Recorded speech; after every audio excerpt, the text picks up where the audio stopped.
السلام علیکم ورحمت الله تعالی وبرکاته. حمید و مسلم بعد محترم ورور پوښتنه کړې ده چې یاره دلته پېښور کې څه بلډینګونه جوړیږي، نو بیا مخکې تا ته ووایي چې مثلا موږ دلته به موږ یو بلډینګ جوړو، الا جوړ نه تش ځمکه یي درته وایي دلته موږ یو بلډینګ جوړو، تا ته به پکې یو فلیټ درکوو، هغې به 80 لکه روپۍ قیمت یي، ته پکې 20 لکه موږ ته مخکې راکوه، بیا دومره دومره د میاشتې راکوه. دی وایي دا کار جایز دی او که نه. جناب محترمه دې ته بیع الاستثناء وایي، باقاعده طور سره د شریعت کې شته دی. به د یو صنایع فتاوا شامی دی ټولو را نقل کړي. یو فتاوا د فتاوا عثماني ورته وایي، کراچۍ کې مفتی تقي عثماني صاحب او د هغې والد صاحب مفتی محمد شفیع العثماني رحمه الله هغوی لیکلي، هغې کې هم د دې تذکره باقاعده طور سره شته دی. د سعودي عربو یو ډېره لویه کمپنی ده، شرکت الخلیج ورته وایي، او یو بله ډېره لویه کمپنی ده د سعودي بن لادن کمپنی ورته وایي. دوی دواړو ورته باقاعده طور سره عربۍ کې استفتاء کړې، بیا په هغې کې عربۍ کې جواب هم ورکړی، خو ورته یې ډېر لوی تفصیل پې کړی، موږ ورباندې د 3 ګنټې مطالعه وکړه. بهرحال خو خلاصه د خبرې دا ده، دا شی جایز دی خو په سره د شرایطو. دې ته بیع الاستثناء وایي. دې کې دوه بیعې دي، یو بیع الاستثناء ده، بله پکې بالتقسیط ده. تقسیط معنی قسطواره، په قسطونو باندې. نو قسطونو والا مسله خو شل کرتې موږ کړې، هغه خو هسې هم جایز ده. اوس به خبره دا بله وکړو چې یاره دا بیع الاستثناء یو شی شته دی نه، او سړی درته ماته دومره روپۍ راکړه، دلته به درته کور جوړم، دا کار جایز دی او که نه؟ او بالکل دا جایز دی، خو 4 شرطونه لري. دا باقاعده طور سره فتاوا شامی هم ذکر کړي او بدایع الصنایع هم ذکر کړي دي.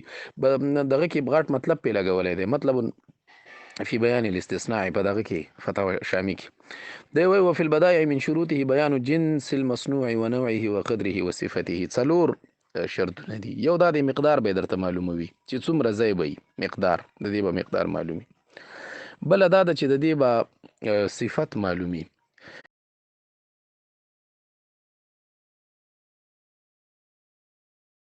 چې د کوم شي نه به یې درته جوړوي، خټو به وي، خاورې به وي، بلډینګ به وي، بلډینګ کې به کم بلډینګ وي، څه ترتیب به وي، څو کمرې به وي.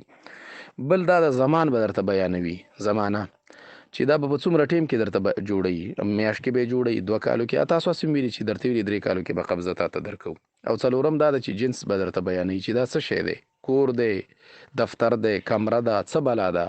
او محل وقوع به درته بیانوي چې دا 2م چت کې دی، اول چت کې دی، 3م چت کې. دا د هر یو دغه خپل دغه وي، لکه اوس فرست فلور دی د هغې خپل قیمت دی، بیا د سیکنډ فلور خپل دی، او د ترډ او زه ورپسې پاس دی هغې خپل قیمتونه دي.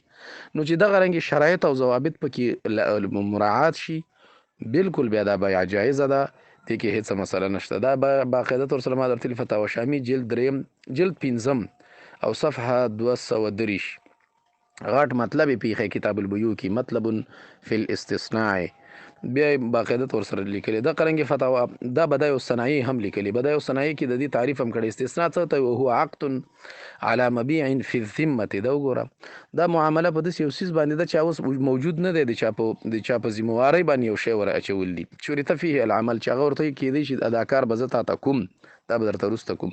او بیا نور اوږد تفصیل پکې کړی چې دا بیع لازم هم نه ده. ګوره دا بیع لازمه نه ده، دې کې بایع هم واپس کېدی شي او مشتری هم چې چا اخیستی د هغه هم درته ویلی شي چې یاره تا پې ټیم ډېر واړه او ما ته خپلې پیسې واپس راکړه، نو ته به دا پیسې لازمي هغه ته واپس ورکوې، کټایي به پکې نه کوې.